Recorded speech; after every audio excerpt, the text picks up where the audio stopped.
국무총리를 위원장으로 한 정부 여순사건 중앙위원회가 진상조사에 첫 발도 떼지 못한 채 삐거덕거리고 있습니다.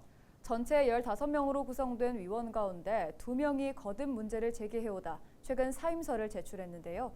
위원회가 직면한 문제를 살펴봤습니다. 현장 점검 360도 서경 기자입니다.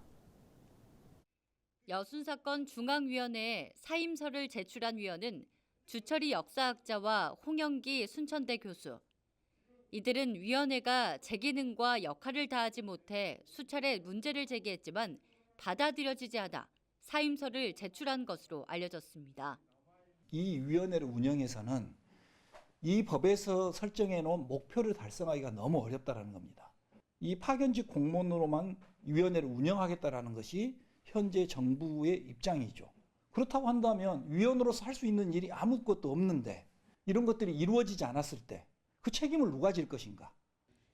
자리를 지키고 있는 기존 위원들도 위원회 운영에 심각한 우려를 나타냅니다. 피해 신고 접수가 지금 중앙으로 한 600여 건이 좀 올라갔는데도 지금 그 한 번 회의가 없어요. 설득해서 다시 일을 할 수 있게끔 좀 해달라. 이 얘기도 그 답변이 없어요. 지금 현재 심각합니다. 이들이 바라보는 여순사건 중앙위원회의 문제는 뭘까? 여순사건 중앙위원회는 피해 신고를 접수해 유족을 결정하는 지원단과 사건의 진상을 규명하는 기획단으로 나뉩니다. 지원단에는 4명의 전문 조사관이 신고 내용을 확인하고 유족을 결정하는 업무를 맡고 있는데 인력이 턱없이 부족합니다. 전문 조사관이 한 달에 처리하는 조사 건수는 50여 건. 현재까지 6,600여 건의 피해 신고가 접수돼 있는데 단순 계산하면 조사 마무리까지 11년이 걸립니다. 하지만 법령에는 2년 안에 끝내도록 명시돼 있어 사실상 모든 조사를 마칠 수 없는 실정입니다.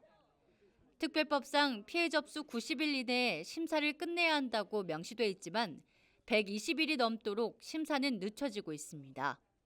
심지어 사건의 진상을 규명하는 기획단은 구성조차 되지 않았습니다. 진상조사기획단은 직접 군사재판 자료를 발굴하고 국방부 증언록을 입수해 직권조사를 하는 조직입니다. 지난해 10월 전체 회의에서 진상조사 개시가 결정됐지만 실제 업무를 담당하는 전문조사관은 이제 2명을 채용하는 단계입니다. 이 조사는 조사 개시일로부터 2년 안에 마무리 짓고 이후 6개월 안에 여순사건의 백과사전인 진상조사 보고서를 제출해야 합니다. 그런데 조직과 전문 조사관이 없으니 진상조사는 한 걸음도 떼지 못했습니다. 이대로 충분한 조사 없이 진상조사 보고서 제출 기한이 도래되면 역사가 왜곡될 가능성도 배제할 수 없습니다. 충분한 조사 없이 보고서가 작성이 돼버리면 애곡도 있을 수 있고 또 중요한 부분이 빠질 수도 있고 지난해 지원단에 있었던 분들은 1년 있다가 다 또 다른 곳으로 발령을 받아서 가버렸습니다. 전문성이 없으면 더더구나 우려가 되는 게 있고요. 여순사건 중앙위원회는 현재 위원 2명의 공석을 인정하고 새로운 위원을 찾고 있다고 밝혔으며 공식 인터뷰는 거절했습니다. 여순사건 중앙위원장은 국무총리입니다.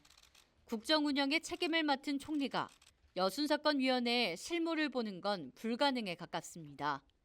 때문에 여순사건 중앙위원회는 결정하는 사람도 책임지는 사람도 없이 시간만 흘려보내고 있습니다. 여순사건 피해 신고 접수 기간이 연장됐다는 소식이 들려오면서 모든 조사 과정이 바로 나아가는 것처럼 비춰지고 있지만 현실은 삐거덕 그 자체입니다. 사건 발생 74년째, 고령의 유족들은 피해자로 인정받지 못한 채 또 하염없는 기다림을 거듭하고 있습니다. 현장 점검 360도 서경입니다.